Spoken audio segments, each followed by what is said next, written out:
Welcome back to the farm, everybody. This is video 2 in our series on how to grow Lisianthus. If you missed the first video, I'll link it in the description in the bottom on how to start Lisianthus from seed, and I believe it'll show up at the end of the video in the box. If you have any suggestions or experience or questions regarding Lisianthus, please feel free to put them in the comments. We do answer every question that comes in. Let's get to it. The first step in the process is you need to get your plants acclimated out of its growing space. For us, the grow room is about 70 degrees, and outside now it's in the mid 50s is the high during the day. So we do spend a couple of days of bringing them out so they can get used to the new outdoor temperature. The real secret is the outdoor temperature. So it needs to be cold enough outside so that it's in the highs in the mid 50s, that the roots have a chance to get established in the ground before it gets hot so the plant can take off and flower in the summer. For us, that's mid-February. We're in zone 9B, so this is the perfect time to plant them out. The next thing we want to take into consideration is prepping the bed. Now, I actually do this in October just because it never freezes in our zone, and I have the ability to do it right after I remove what was in here for the summer. So my process is I do lay a organic chicken manure fertilizer on top of the bed and then cover it with a mushroom compost that we get out of Monterey. For us, we do fertilize through our irrigation system, and our hope is during the winter months we don't have to water. So I want to make sure I get an organic granular fertilizer in the ground to help the plant out, get it going, and then the rain obviously we hope will do the water. Normally, if it's dry, I would wet the bed down before I plant them in.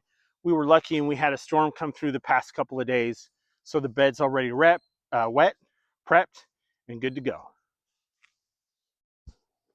Let's talk about spacing. So I've already put my support netting down on the ground.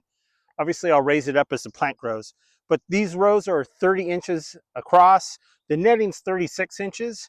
That gives me roughly about 4 to 5 inches of space in between plants because I'm just going to plant them in between the squares. I can get 5 across, and I just use it as a guide as I'm going through. It doesn't have to be perfect.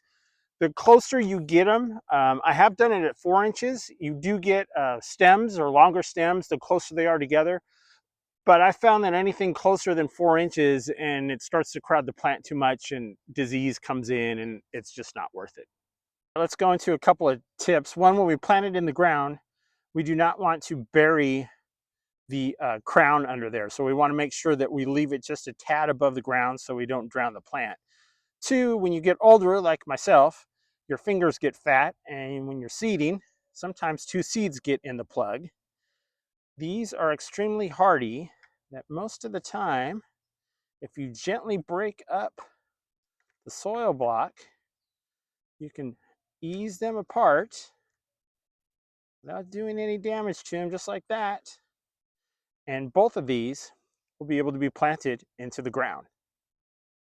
While I'm planting these out, let's talk about inoculation or inoculating the root ball before you plant them into the ground. I do use a product called Micro Root. It's like 16 bucks. I'll put it in the Amazon store in the description below in case you're interested. It's not super expensive. I look at it like an insurance policy. I run mine through the irrigation system. That's why I don't have to dunk the roots in a bucket of the mixture before I plant them in the ground. But it's not a hard process. It's just mix it according to the instructions on the packet and dunk the root ball in the bucket of water with the inoculant in it and then stick it in the ground. There are lots of different products that do this. This is probably the most inexpensive one, and I haven't done it every year. Some years I do it, some years I don't. I've never had a problem, so it's a little bit of the chicken and the egg. I don't know if I don't have a problem because I did it the first year or I would have never had a problem to begin with. But for 16 bucks, better to be safe than sorry. Our plants are in, ready to go. In the summertime, we should have flowers. The only other thing that I will do to these as the season goes on is I do spray the farm with a molasses mixture to bring up the Brix content in the plant material to ward off aphids and thrips. I hope this video helps you. Please, again, add any comments or suggestions. We appreciate it. Until next time, live life in full bloom.